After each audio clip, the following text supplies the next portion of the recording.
The Circle of Knowledge podcast is brought to you by Amplified Minds, helping entrepreneurs and professionals achieve their goals and aspirations by sharing a wealth of knowledge to you, our community of achievers. This podcast features best-selling industry resources, interviews, and the professional panel discussion by the core team at Amplified Minds. Now, here are their discussions.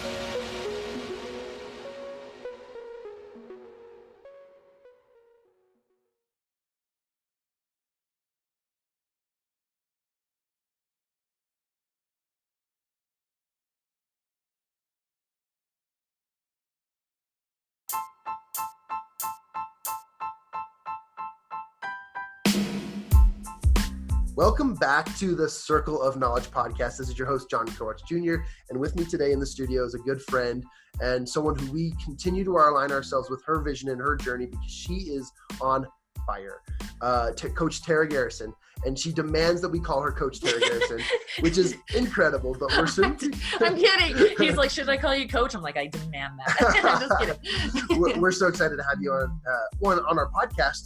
Two, we've had you on our stage before and it blew everyone away. We had some incredible feedback and just people who were like, wow, I did not realize that health and gut health was influencing my ability to create my business. And that influenced a ton of our listeners, and we are just super excited to continue that conversation.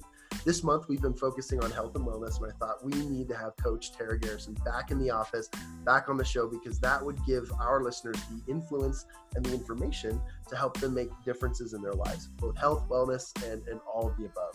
So thank you for being on our show, and thanks for coming back. Yeah, thanks for having me back. The one thing that we want to do is I could paint the picture for everybody, but I'd like for them to understand who you are and where your background is, where you came from. You and I started to talk a little bit. Please give our listeners just a few minutes of who you are and what, maybe this is too big of a question, but the question really is what has led you today to become who you are right now? Awesome. I love how you asked that. I love how you rephrase that because I've been through a lot of what people might call crap or hard things, right? But I look at it now that I've done the personal work behind it, I look at it all as a gift. And I'm like, thank you for this. Thank you for that. Thank you for that struggle, because they all molded me into a resilient, tough person who believes that she can do anything, right? So I'm grateful for all of it. But in a nutshell, I grew up in Virginia, very poor family. I'm not going to say we didn't have a lot. No, I'm like, when people tell me they were poor when they were little kids, I'm like, I dreamed of being like you. You were like a normal poor family. Right. We were really poor, right? So, from all the way to high school, I remember for the last year of high school, I was living off of unlabeled cans of expired food. Okay. So that kind of poor, we had a kerosene heater in our kitchen that heated our whole house. Wow. Right. So that was, but I also had loving parents. They definitely didn't know how to be successful. Right. But they loved me unconditionally, and I'm forever grateful for that. That was huge. But I also had, my parents were divorced. My mom, maybe borderline, some mental illness for sure. Kind of, I think, couldn't handle it. Couldn't handle the stress of 5 kids by herself, was going back to school, working, doing all these things. And she was just gone a lot, And so in my childhood, I had sexual abuse for most of my childhood, physical, verbal, neglect. Wow. We didn't have food a lot, home was a mess. There were roaches.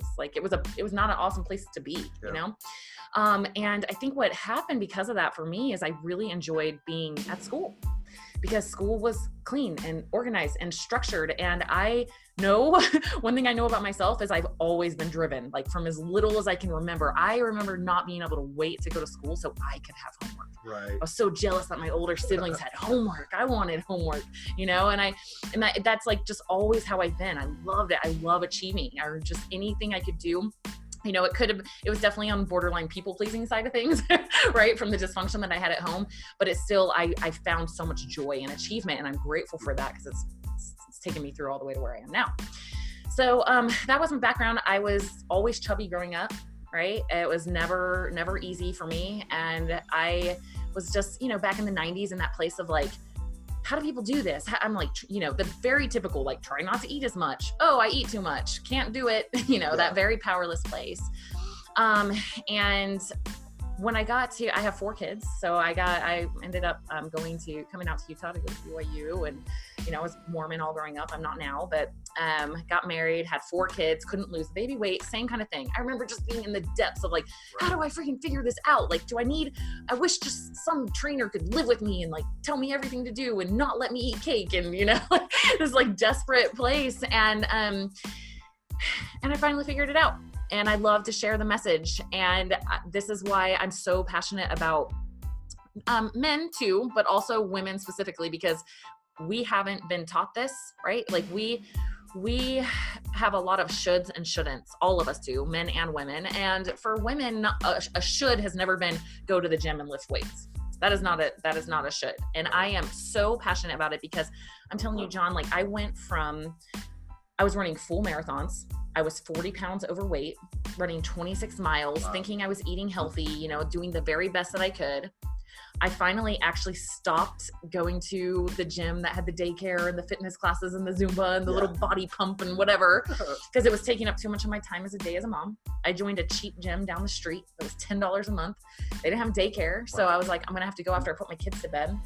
So I was this tired, worn out, stay-at-home mom of 4 kids, and I put my kids to bed every night, and I got my butt in a gym, and I started lifting weights. And I loved it in a way because it didn't take away from my time for my kids during the day, right? And it was me time. I could listen to my ghetto music on my headphones and be by myself, and nobody needed me, and I started to enjoy that. Didn't know what I was doing. Very embarrassed to be in the gym. I totally understand. Like women are like, what do I even do in there? Like, is this even an exercise? And there's men that feel like that too. And it's even harder for them because they're like, oh, I'm a guy, I'm supposed to know, you know? And so I got in there and I started lifting weights, and it changed my life. It changed everything. So not only did I become physically stronger, and I'm talking, I went from 40 pounds overweight to 10% body fat and very strong. But it affected me mentally, and that's what I didn't expect. And I learned resiliency at another level. I learned discipline at another level, because once I got my nutrition online with that steady consistency lifting weights, I started to discover my own power. And I started to have this feeling of, what can't I do? I can do this. Well, maybe I can have the discipline to achieve this. Maybe I can have and I started understanding how much discipline actually sets us free. Right. And how to get rid of these weak thoughts that we have. Right. So that's my story. That led me, I was very much a product of the system. I was very plugged into the matrix, right? I was living in a supposed to do life, right? I'm supposed to graduate from college. I'm supposed to be a stay-at-home mom. I'm supposed to get a mortgage. I'm supposed to live this life that somebody else told me to live. And it broke me out of that. It like unplugged me from the matrix. And I was like, no, I'm going to live the life that I feel intuitively called to live, no matter how hard it is, no matter how many hard changes I have to go through. I'm going to live that life. I had to walk away from my religion, my marriage, all sorts of things in order for me to get in vibration with who I really am. And I'm here. And I'm not saying it was not easy, but that's in a nutshell. If you want to kind of get the essence of who I am and where I'm at in my journey, that was it. I mean, if you guys go to my Instagram and look up Coach Tara Garrison, I just posted a picture yesterday. I look like a different person. And it's not just that I'm more fit now. It was like the look in my eyes, I look dead. Yeah. I showed my kids and they were like, ooh, they were like scary because I look like my soul is like, I'm trying to smile, but it's not in my eyes at all. There's no energy. There's no life. And then you look at me, and that's 7 years ago. I was 30. I'm 37 now. And you look at me now and I'm in my vibration. I'm in the power of who I am. And so that's why I'm so passionate about teaching people how to optimize their health, because I'm telling you, you are not living your full potential if you aren't living your full health potential. There's so much more. It's yes, it takes discipline to get there. And yes, that discipline is going to affect you in every other area of your life. And you're going to feel good enough and have enough energy to bring so much more to the table than you are right now. So I'm kind of passionate about it. Just a little passionate. Just a little. I feel like there's so much enthusiasm behind this let's call it militant and almost combative perspective on what it needs to be to have full control. And would you either agree or disagree that the process of weightlifting and becoming healthier was a process of gaining control of the uncontrollables that we felt like were in our life. Yes. But I want to emphasize a balance that's there that I've actually really, I think, honed as a mother.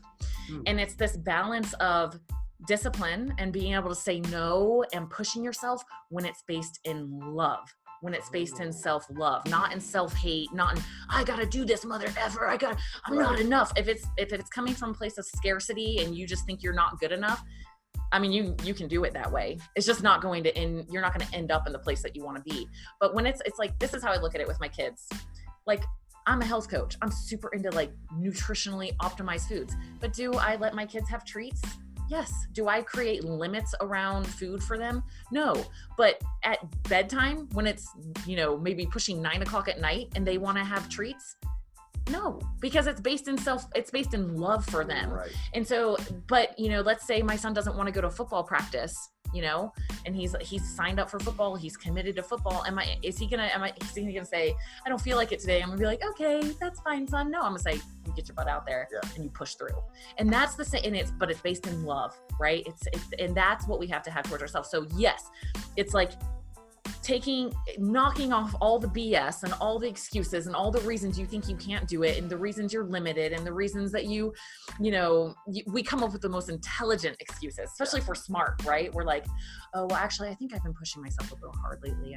It's like, is that what it is? Or do you just want an excuse? And it has to come from that place of love. But yes, if you can push yourself in love, if you can be like Wim Hof and go under a sheet of ice for the length of a football field in the water with one breath, he didn't do that because he hates himself. No, he did that because he loves himself. He loves exploring human potential and what humans can do. And if you're coming to that place and you're pushing, you're like, what can I do? What can I do? What can I do? It will fill you with so much self-confidence and love. You will not even recognize yourself when you get to the other side. So that's how I feel. This is great. For those of you listening, you know why we brought Tara immediately on the show.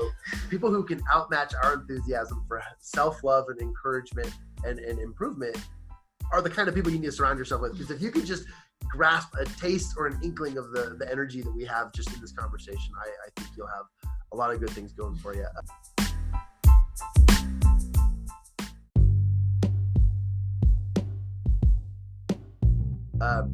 Moving forward into who you are, you've been branded and you've been recognized internationally as a coach and as a health and wellness advocate and expert. A lot of it has a lot to do or aligns with correct me if I'm wrong, but the ketogenic side of things. And I'd like to hear a little bit more about that. I know that keto is just a hot topic. It's a buzzword for a lot of our people getting into the wellness space, just like any other diet. But I'd love to hear your thoughts on why that course became some of your journey. Sure. Yeah. So I will be totally honest with you. I have a bit of a love-hate relationship with keto. Good.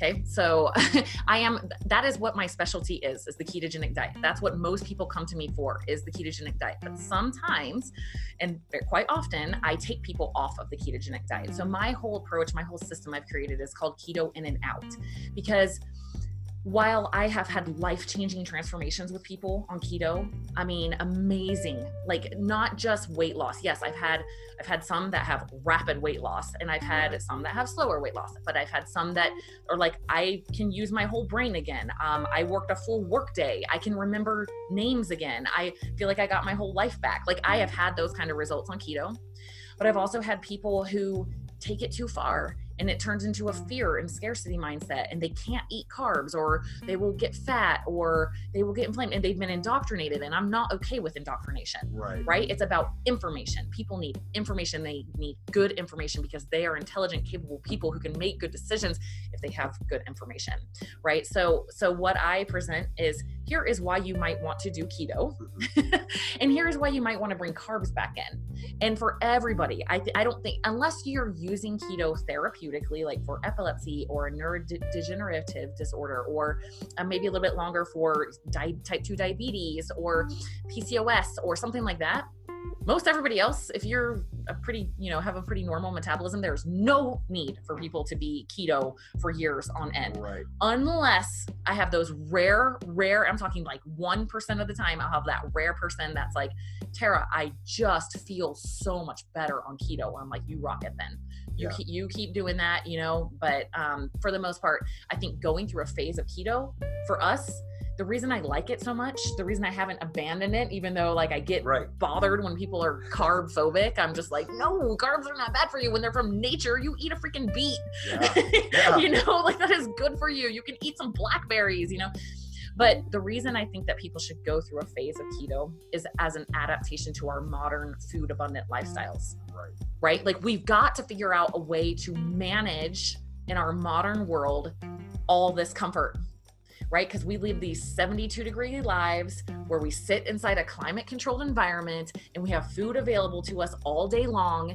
And if we stay that way, if we stay in the comfort zone completely all the time, including with our food, our health will go down because we are meant to have challenges, right? We are meant, and it's actually physically expressed in our bodies. That's why fasting is so good for us. Yeah.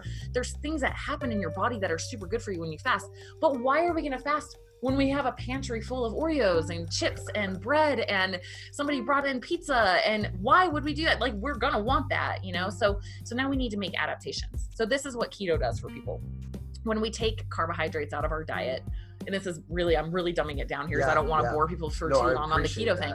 When we take severely restrict carbohydrates from our diet, we enter a mimicked state of fasting that we can prolong by making the majority of our calories come from fat. And I will emphasize healthy fats. Do not do McDonald's keto. Okay. You're going to inflame your body. That is not a healthy keto. I'm talking, you're eating sardines and salads with olive oil and avocados and walnuts and, a grass-fed steak with pasture raised eggs cooked in pasture raised butter with, with leafy greens and spinach. That's healthy keto. And when you do it that way, you do things like you enhance your nervous system. You upregulate BDNF, which is brain-derived neurotrophic factor, which helps you protect your neurons and create new neuronal connections and have more neuroplasticity. That's cool. You do things like enhance autophagy, which is the killing off of old cells that need to die that can become cancerous and create new healthy cells. That's cool. So there's all these benefits that happen, but that doesn't mean you need to do it forever. Fasting's good for you, but if you fast forever, you're going to die. You'll die. Right. So we don't need to take it to such extremes for so long. Right. And so that's why I say, okay, do it, get all those benefits, but then start bringing healthy carbs back in. And that's what I feel like my place is in the keto community, because I know so many people who do keto and they think this is the only healthy diet now. And I can't hang. It's too hard. I can't do it anymore. Back to value meals and milkshakes and pizza. Right. And so I want to show them like, no. Keto is just a gateway into whole unprocessed foods, but let's start eating potatoes and sweet potatoes and quality rice and fruit and all the abundance that nature has to give us. And then that's when it becomes a completely sustainable, thriving lifestyle. So that's what I'm trying to show people. Amazing. And one of the things that as an entrepreneur, I've been to Tony Robbins events, I've been to masterminds all over the world. And out of everyone I've ever listened to, Tara, no one has ever said, have a strategy on how you manage all of your comfort. No one has ever said that. And that blows me away, because that is an important process. Everything we need to do needs to be intentional. That intention needs to support a self-love atmosphere. And as you were describing, we need to be able to manage all the comforts that are available to us. We are so freaking spoiled. And in our culture, in where we live and all that we have, and even with your upbringing of poor and poverty, it's still just, there's so much abundance of opportunity available to us. And I appreciate you saying that, because I have never heard anyone manage to say that you need to have a strategy on how to manage all your comforts, because there are things we can live in our lifestyles and the way we live, but at the same time, have a management system, have a way of doing that's built on a system of love. And I've never heard that before. So I really appreciate you saying that. Thank you. Yeah, it's the weakness. You know how you talk about like on a psychological level that having conflict is a basic human need, and that if you don't have a lot of conflict in your life, you'll create it, right? That's why, like, you see, Kardashian style drama and people who have a lot of lifestyle comfort because they need problems and they're not like immediately coming to them, so they create them. Well, the same thing with our body. Like, our body needs conflict. It needs a struggle in order to stay strong. And I'll just add to that, like, especially, well, I guess anyone who's not lifting weights, this is one of those modern adaptations we've got to do. Yeah. We got to do it, because I'm like, I've tried, like, people are like, Tara, not everybody wants to lift weights. And I'm like, you got to do it. You got to do it. I've been trying to be so nice. Like, my little, ex-Mormon, like, nice side wants to come out and be like, I know, it's okay. You don't have to do it. And I'm like, no, you do have to do it, because there's no other way that you're going to get that stimulus in your body. We are not moving on the daily. Like, that's cool. You play in your softball team, and then sometimes you go golf, and sometimes you play tennis. It's not enough.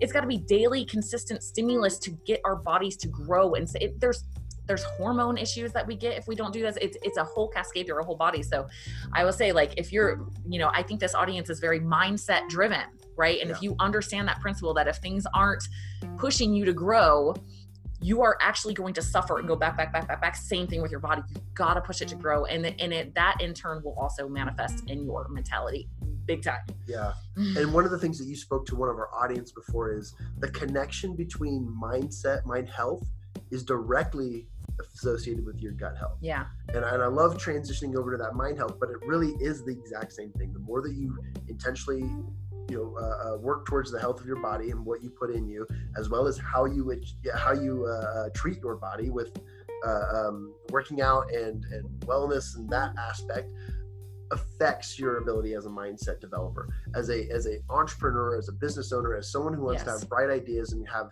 success and wealth in your entire life. It all starts with what you eat.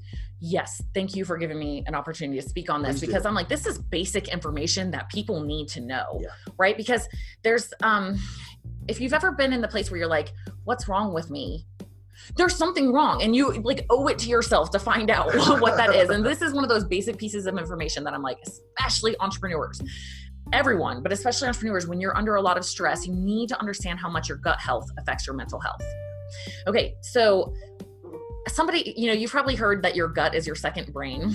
Well, somebody said recently, no, it's kind of like your first brain. And I was like, it really is. It's almost like your brain is just the processor of what's happening down here.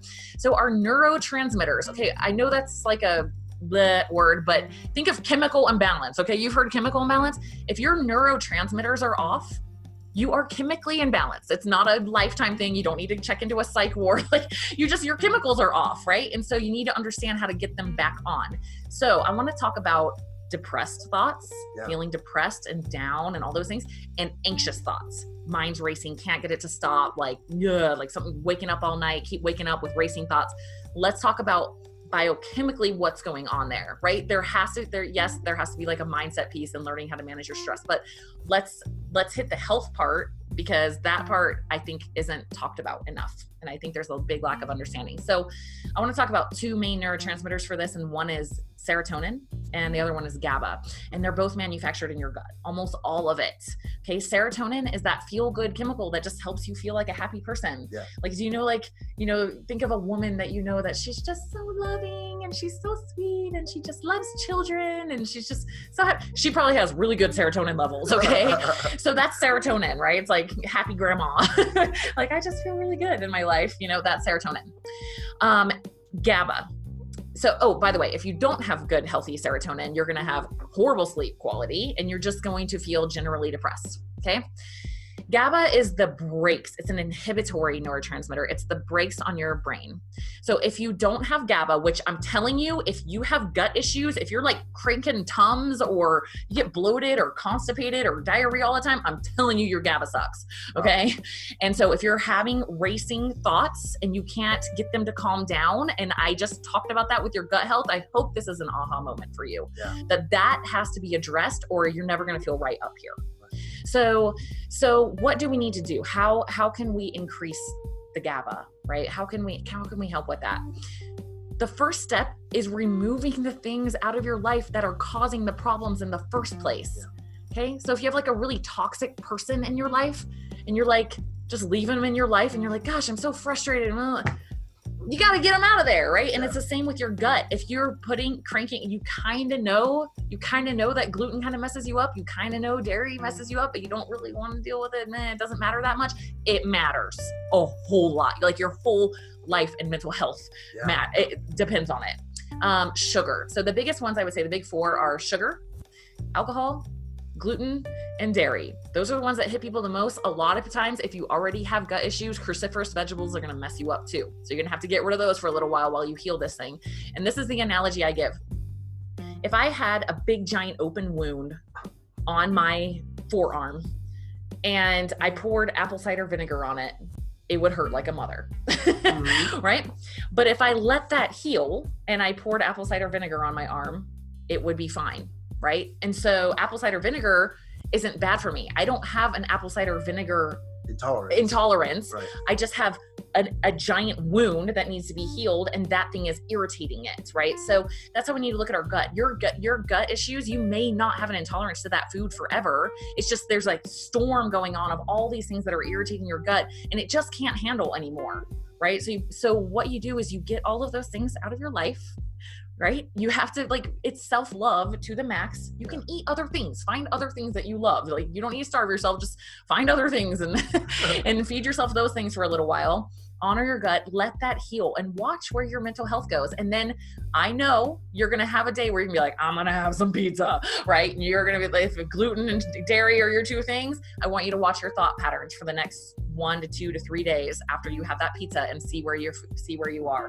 So that's what I would say. And then also on a side note, like after you've done that healing, you might be able to handle smaller amounts of those things and it won't bother you that much, right? So that's what I'd say. And then the last thing I'll say, especially for you entrepreneurs and people who are just like high stress, putting a lot on yourself, you have all these stress chemicals too going in your gut. So on top of it, you've got like actual mechanical irritation, and then you've got like chemical irritation, and you're wondering why you're not feeling good. It's all right here. It's all, and I think Hippocrates back in like 500 BC or something said that all disease begins in the gut. Yeah. We've known this for a long time. So if you want to perform like a boss and you want to keep performing like a boss, you got to take care of your gut health.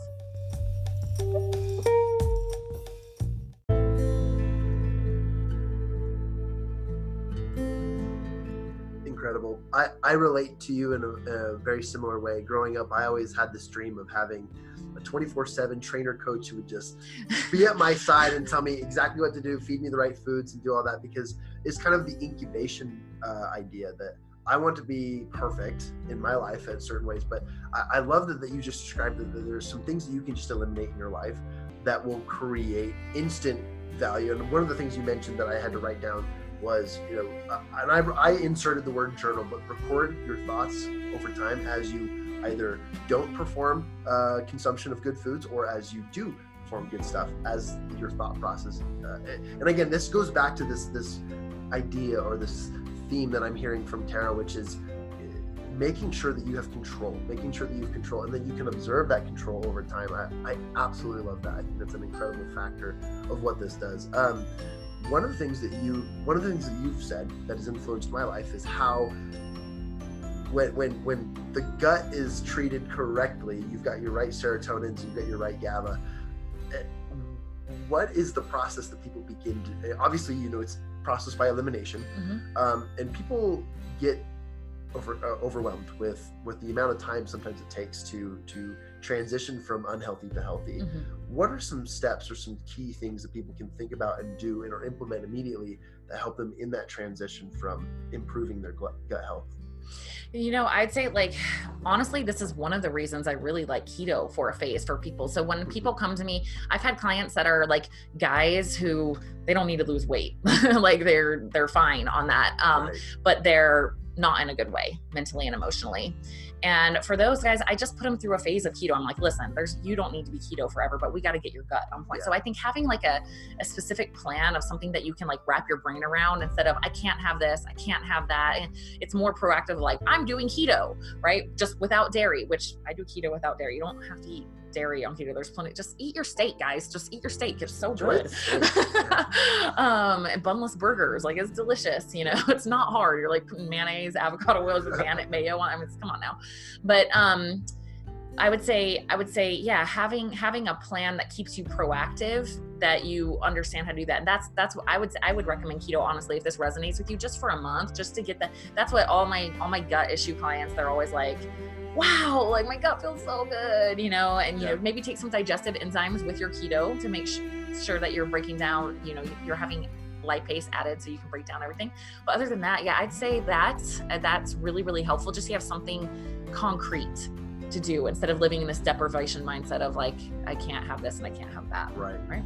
And one of the things too, I'm an observer. And so as I learn from Tara and get a little bit more information about how to improve my health and wellness, one of the things that I recognize is, as she is, in my opinion, absolute expert in health and wealth and gut health, and that combination between gut and mindset, as I see that is her absolute knowledge and what she has expertise wise to share with the world, I see that her example of where she's come from, going back to your story and where your upbringing was and what you went through and all that transition, and said most of that happened at age 30 to now you're 7 years later, you're incredible. It's fascinating. And I want to encourage my listeners to know that take it from someone who has been through pretty much hell and back to provide the right information on where you should go and how you should take your life. And this is the kind of thing I'd like to direct people to. One, reach out to you and contact you if they have questions or want to learn more or just whatever, because they're going to learn that everyone has issues, everyone has problems, everyone has things in their lives that are causing them stresses, causing them to go through depressions. But a lot of it could be fixed and a lot of it could be easily adjustable. And like you said, it only takes a month to just try keto or try this process to get them down that road. But I just think that that's an incredible, valuable information for our listeners to know, is that you need to and can trust in people who have been there and back and have the incredible information. And plus, who doesn't want to have as bright and as sharp of a mind as Tara Garrison? I mean, listen to her, guys. As you replay back this recording, you're going to catch 5, 6, 7 different things you didn't hear the first time. And I guarantee that that's what it's going to be like when they listen to this tape, because I thoroughly believe that the expertise comes from, one, experience, but two, just the passion and knowledge behind what you're sharing. I think our valuable listeners need to hear that. Thank you. Can I add one more thing? Please do. The last thing for the mindset stuff is, like, you gotta deal with your trauma. And I know, like, we're so strong and we're so fine. And a good friend of mine told me, fine is not an emotion. Nope. Fine is denying all of your emotions, right? So let's actually put some definitions on how you're feeling. Do you wake up and how do you actually feel? Do you feel fine? Or do you feel tired, lethargic, apathetic, hopeless? I don't know. When you get into work, do you feel numb, irritated, or do you feel lit up inside, right? And what I want to say for me is I was fine for so long, right? Yeah. Like the fact that I just told you guys that I was sexually abused growing up. I was married for 13 years and I never told him that. We have 4 kids together and I never told him that because I was fine. It wasn't a big deal. I was like, it doesn't need to be talked about. Right. Like, no, it needed to be talked about a whole bunch. And so for me, like I always say, nobody leaves childhood unscathed. You could have trauma because your dad was talking to your brother about something that made you feel worthless and small. And now you're still carrying that story with you as an adult. Like, it doesn't have to be, I was abused. It doesn't have to be some big story like that. It's just, nobody leaves his childhood unscathed. We have these emotional patterns that we developed when we were little kids and we didn't have any more wisdom, but we haven't caught it. We haven't caught it in ourselves and realized, like, oh my gosh, I'm still thinking that stupid story from when I was a little kid. And so that's what I say. The other piece of mindset is like stepping outside of yourself and understanding that while you are awesome and you're really smart and you're really good at figuring things out, you've got blind spots on yourself, right? And that's when going to talk to somebody. For me, I go to Catherine Dixon in Salt Lake. I would give her a shout out all day long. She has changed my life. Clarity Coaching Institute changed my life. She does the work of Byron Katie. And it's just basically having to put words on all your feelings and your trauma and then switching that story around and putting new feelings, right? So it's like rewiring your brain. And I'd say that's the other part is like, I work with people so much on mindset stuff because I have to on my client calls because they're like, oh, I'm emotional. I went off the rails with my eating. And I'm like, well, what's going on? Oh, well, somebody came into town. Who came into town? Oh, a guy. oh, really? Tell me about that. Like, and what are these feelings that are getting conjured up that have been there forever, right? Or I'm about to next level and like start my own business, but like still dealing with all these things of like, my dad never thought I was enough, and you know, you're just not dealing with it. And so I would say that's the other piece, is that we're stuck in these stories, and they're usually victim stories. Yeah. They're always victim stories, and we love our victim stories because then we don't have to do anything hard, and it's like we excuse to be in our comfort zone because we're a victim, Yeah. and somebody else needs to come save us, and it's the worst thing we can do to ourselves. So I just say that. Like, the other thing is, like, you gotta go talk to somebody. You can't just read books and have the awareness. The awareness is cool. It doesn't really help you that much, though. You've got to actually do the work. You got to journal. You got to write feelings. You have to say words. You have to go to somebody beyond yourself. And I can't emphasize that enough, because it's been the only thing that has helped me get out of a victim mindset into my power. And some of our listeners have probably heard the challenge, do something that scares you every day. That is actually a foundational piece of what you just described, which is the real thing, which is face your fears, go out there and actually recognize that you've got trauma that needs to be dealt with, and you're just hiding it, or you're closeting it, or you're dragging it with you, and everyone sees it but you, because you think you're fine. I love that. Tara and I have been to dozens of masterminds all over the country and the world, and that typically is the first topic discussed, is why are you dragging around all this dirty luggage? And let's actually get to what we need to, but we can't until you've left it behind, until you've just abandoned it. And I think that that's so powerful. I appreciate you going down that road, because as we've discussed health and wellness over the past month, we've had everything from nutrition to what you should be doing at the gym, or how active you need to be. And what you've identified is it is all encompassing, and you've got to take control of it. And I just keep saying that. I keep putting words in your mouth, even though that's not what you said. You said it so much better. But I think for the value and the quality of what my listeners are thinking, I want you guys to know that you can take control, you can overcome, and you can escalate to a value or an excitement and enthusiastic lifestyle, just like Coach Tara. You can have exactly what she has, and it just takes a few adjustments. Yeah, it's that deep work, and it has to be based in love. It doesn't have to be, you can start out with unhealthy intentions from your trauma, but eventually it's got to work into all that pushing, all that growing. It's got to come from the deepest place of self-love. And then when that's happening, you be on fire, limitless. It's the best ever. And that's what I feel misunderstood sometimes, because I think people think I'm coming from a place of have to, like, this will happen, like, oh, you probably don't have to lift or go to the gym. I'm like, have to? Yeah. Like, I want to, I love it now, and that wasn't always the case, but because it's coming from a place of self-love. Like, yesterday I literally ran the extra mile at the gym because I felt myself say, can't do it today. Can't do it today. I'm too tired. And I was like, I had already done the stair mill. And I was 10 minutes shy of what I was going to do on the stair mill. And I was like, no. I was like, I'm going to literally run the extra mile right now, just to show myself that I can. And it's based in self-love. Like, you feel so good when you're like, okay, I can do things that I thought I couldn't do. I was selling myself short. So that control is, it's really self-mastery. And when it comes from a safe place of self-love and pushing yourself, because you know that you are capable of more than your current self thinks you are, life it's like never ending excitement. Wow. Yeah. Total side note and tangent as we wrap things up. I probably come from the perspective of what my listeners are hoping to hear. But what was and I'm totally just throwing this out there, what was your daily schedule today? What did you start, and how up until when you joined us at the podcast today, what was your schedule today? Sure. I actually just posted about my morning routine on my Instagram story, so I'll have to make it a highlight, like mornings or something, so if anybody's listening, they can see. But so morning routines have changed my life for sure. I am definitely like an adrenaline dominant, like adrenaline junkie. Like, I love, like anything exciting. I would love to be driven by fun, but I recognize that if I'm going to achieve anything big in my life, that I cannot just be winging it, right? So morning routines have changed my life. So I get up Monday through Friday. I get up at 4:30 every morning, and that's a commitment that I've been doing for probably almost the last year, like last 10 months. And that has been a game changer, right? And not making excuses. It's like, oh, you stayed up too late. Well, don't stay up too late tomorrow night. Right. Because right? you are waking up. Because you have a commitment. Yeah. So, so I get up at 4:30. I go like, seriously, it's like straight.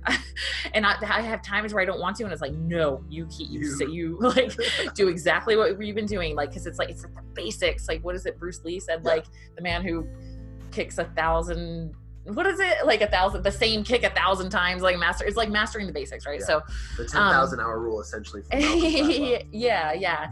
So I wake up, brush my teeth, put my gym clothes on, go straight out. Hey Siri, set a timer for 10 minutes, drop my phone down, drop to my knees. I meditate, right, for 10 minutes a day. I'm not like some master meditator, but for me, that's going to get me to do it. Cause I'm such a like get crap done kind of person that like there's a lot of times where I'm like, oh, I just want to get going into action, but it's like, no. And that has taught me responsiveness, how to respond and not react on every level of my life. So meditate. Then I do some sort of personal work. Right now I'm doing a program from Elevated Worldwide. It's like a 7-month long program for, right now, this month I'm on right now is finding your purpose. So it's reading, journaling, mantra based, I guess, like reading the same statement every single day about finding your purpose. So I do that. And then I have until 6 o'clock to work on whatever project for the day I don't want to do for work. That one super hard training program that I'm like, I don't feel like writing that one. It's going to be complicated, so I get started on that. And then 6 o'clock is my cutoff time, because I've noticed for myself, one of the hardest things for me is once I get started on a project, I don't want to stop, right? So I can easily just like let it override everything else. So 6 o'clock is my cutoff time. I go to the gym.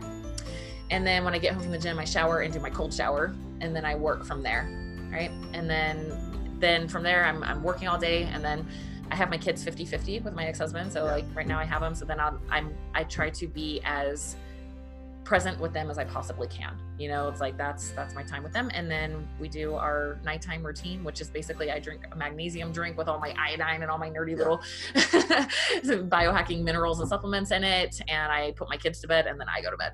Wow. So that's pretty much my life. Cool.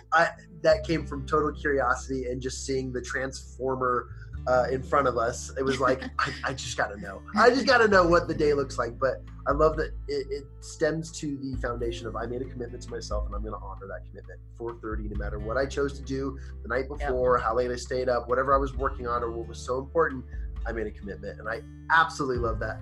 Listeners, I hope you get that this is commitment to yourself. This is self-love in a way that you can obtain that level of achievement and accomplishment in your life by overcoming what you're facing now. And you do that through, commitment. And I would go as far to say is commitment is your value and integrity system to yourself. Absolutely. And it makes your confidence soar. And I love Ed Milet, and he says that all the time. It's probably going around from other people in the self-development world, but self-confidence is developed when you keep your promises to yourself. Absolutely. We've built an accountability company that at its initial stages, people say, well, that's not, that the accountability coaching is not a model that's sustainable. I said, well, the thing is once you start achieving levels of success, you have confidence, and therefore you don't need us anymore because you've developed those levels of accountability in your life. And I just think that's the best way to go. Totally. That's the best model. Totally love it. Well, thank you so much for coming into the to the office and to being a part of our podcast. We hope that you'll come on again in the future. We'd love to have you because this information, and I know that Tara would agree with me that we barely just touched the surface. Yeah, I'm such a nerd. I am a nerd. I've always been a nerd. So it's like, ooh, what else can we talk about with health? So I'd be happy to come back. Awesome. And if you guys have just blaring questions, what would be the best way that they can reach out to you and just it's just Instagram or Facebook. So I'm Coach Tara Garrison. It's Tara on Instagram and Facebook. So that's the easiest way. Awesome. And the branding is all the same across the board. So you'll recognize her whether it's on Facebook or Instagram. Yep. Well, thank you so much. This value has been incredible. The challenge to you guys is to go and listen to this a couple times and to understand as much as you can about this and to reach out if you have any questions. There are some things you can do immediately to change your life. So we're super excited about that. Thank you for coming and thanks for just being a part of our world. Thank you. Appreciate it. Awesome. Bye, guys. Boom. And then we'll stop that recording.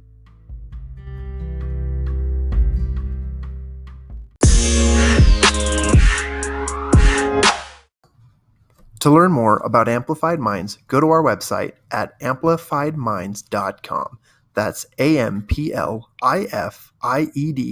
minds.com.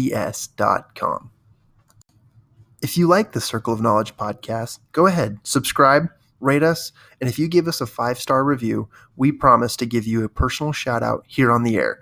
Just watch us. Through our website, you can join any one of our mastermind groups from anywhere in the world. In the mastermind groups, you and other members of the community of achievers can mastermind and talk about all of your aspirations, your dreams, your goals, and even the challenges you face, whether you're a business owner or an entrepreneur or anything else. You can achieve your goals through a mastermind group.